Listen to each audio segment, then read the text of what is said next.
marketing agency. Today's guest is Brad and Connor.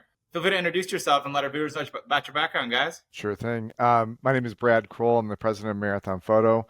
I'm based in Washington, Iowa, in the Midwest. I've been working with Marathon Photo since 1998. Awesome. Hey, Stephen. Thanks for having us. My name's Connor. I'm in San Diego. I'm the vice president of internal ops. I've been in the photo industry for a little over 10 years with Marathon Photo since 2019.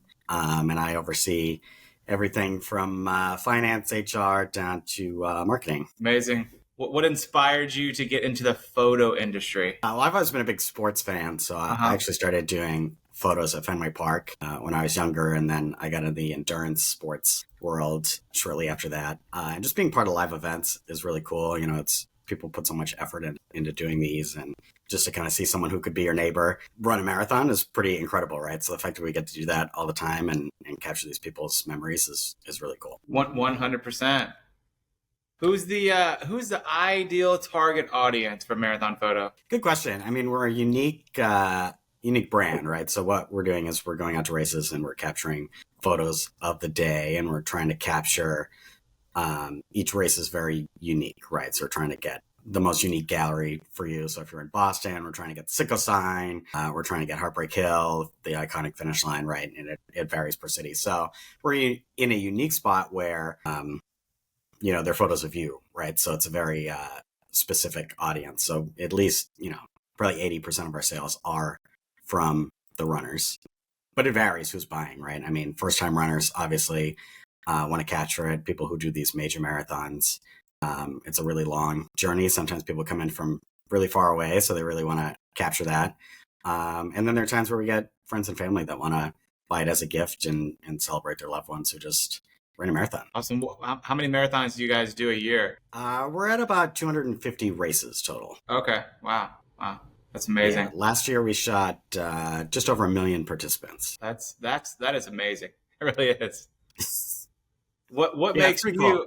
I feel like you just answered that question. But what makes you different than your competitors? We're always trying to be the industry leader. We're trying to get the best product to the runners the fastest. Over the past couple of years, we've really worked on enhancing our identification process so we can find more images of you from around the course at more unique locations. We've also been working on a video product so we can not only capture stills, we can capture you along the course and, of course, at the finish line where everybody wants to prove that you did it, right? And so we're always trying to just get the best product across to the runners. Speaking of the products, what are the best-selling products? It's mostly digital. Okay. So we'll sell various digital packages, right? So you could buy a single image if that's all you're needing, or a pack. But most popular is all your images plus the video.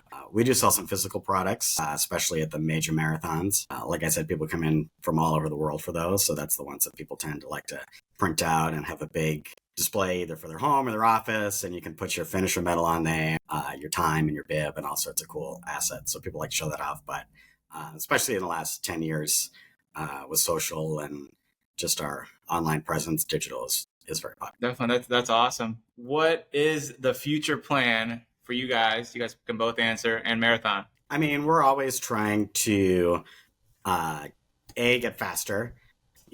Brad can hit on this a little bit, but back in the day, we used to actually print out, we'd go with film 40 years ago and capture pictures on film and then send people proofs in the mail, and then they'd mail it back. So the whole process would take a week, right? Up to 5 years ago, we were manually identifying each photo on a computer, but it was still a human looking at it and saying, there's Steven, he's bib 123, right? So we're trying to use technology to the best of our abilities to make things faster. So now we use AI for a lot of that. So we can get race photos up in 24 hours for a major marathon and go through, 2 million images in about 24 hours.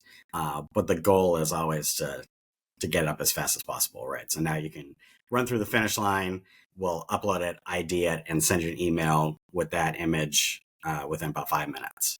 So the dream is that we could do that with all your images. So you finish the race and you look at your gallery and it says, whoa, Steven, you've got all 85 pictures already and your video's ready, and you can go show off what you just did. So we're always striving to be faster and really just make the best experience for the runners. Definitely. So our vision's always been to celebrate and enhance the athlete experience. So I think Connor hit on the biggest things that we're focused on for the future in terms of the speed.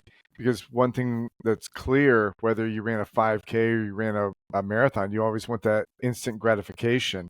You want proof that you did it. You want to be able to post it on social media and that type of thing. So we're always going to work to get faster. And then I think as we evolve, we have some image enhancement that goes on behind the scenes so that every photo is enhanced to the best that we can do before a runner ever sees it. So it's the best representation of them and the city and the sponsors and everything else. But I think those will continue to evolve because as runners continue to be on social media, they see the different filters out there and they want to be able to do that for all their photos, right? And then along the same lines, any other way that we can just help celebrate these athletes that are doing these amazing feats, and any way that we can use technology to do that, whether it's taking another step in enhancing our video or improving the photo, the still process of capturing those images and delivering those images to the runners. Definitely. What has been the most successful activity marketing-wise you've done to promote the brand? Well, we're in a really unique spot where we, know who you are, right? Yep. We know you've done this race. We know we have your images, and we also get your email address. So email marketing has been our bread and butter, where we can send you, like I said, that finish line example. We can tell you just when that's up, but just overall, we can send you a link right to your gallery, and we know it's you and, in theory, who you are, if it's your first marathon, if it's your 10th, how well you did. So that's been really successful for us, just to get images right into inboxes for the runners. But I think it's been interesting. We've seen trends come in and out as far as, was email too much 5 years ago? People were a little skeptical of it. Now we're all used to getting emails. I think going forward, we'll probably see more text marketing where we could text you and say, hey, your photos are ready, Steven. We work with our race partners a lot to get into the apps. So especially major marathons will have their own app, New York City Marathon app. And so now we can actually send you a push notification when your photos are ready, which is really cool. So just trying to connect with runners the best way, the way that's going to be most receptive to them, right? To get around some of the other noise, and also just make it the easiest for them to access their images. Definitely. So if you could give some advice to our listeners, what kind of challenges have you faced in the past few years, and how were you able to overcome them? Just working in the industry in general. Two things. One is we work in live events, right? Yeah. So we very much need to be on our toes at all times, whether it be weather or canceled flights or just the logistics of getting 120 photographers out on the course with different team leads at each station and different security measures who, may not have gotten a memo that we're supposed to be there and that sorts of things. So I think we've really strived to always adapt to our situations, and basically nothing is a surprise at this point. And something else we learned, obviously during COVID, there were no live events. And so we uploaded all our old archive images, which hadn't really been available. After a year, we had kind of sunset those and said, it is what it is. But this gave us a chance to upload them and reach out to people, hit on the nostalgia factor a little bit. Of course, yeah. And people were really excited about it, which was cool. So we could go through and see people post, I was going to run Boston today, but it got canceled. But here's my shot from 2-3 years ago. But it's something that we've taken forward as it kind of dawned on us that, the photos do mean so much to people, and they don't just have a 1-year cycle, right? We should be keeping them live. We should be reminding people they're around. And it's something we brought in the last 3-4 years. It's been really successful. How many photos are taken in a marathon? You guys totally take? At a major, we take anywhere from 1.5 to 2 million. Yeah.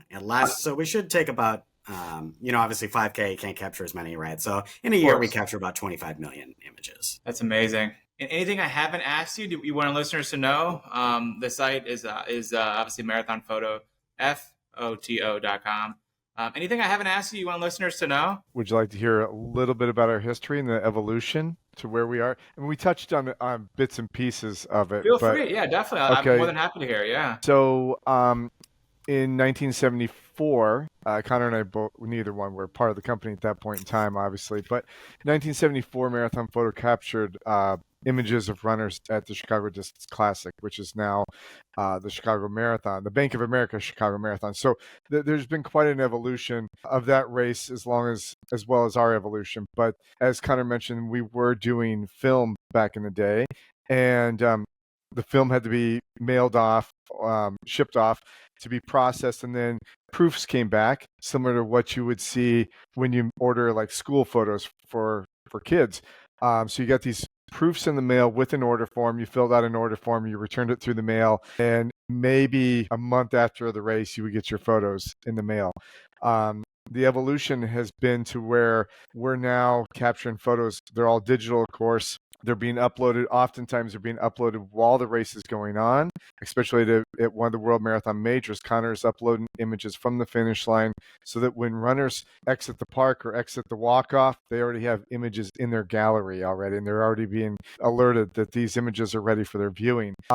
So that's in a nutshell, that's kind of our quick evolution of where we started and where we're at now. The other big difference is back in the day, we were trying really hard and working really hard to make sure that we captured at least one image of every runner, typically at the finish line, because we felt like that was the image that everybody wanted. And now we're finding that runners, they want to document the whole journey.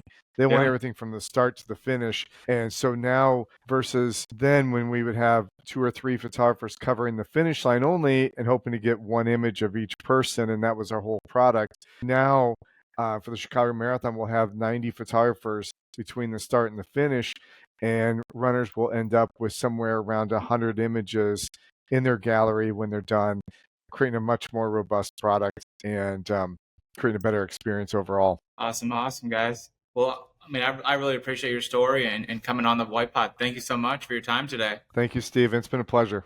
Yeah, Thank you, thanks for Connor. having Thank us. you, Brad.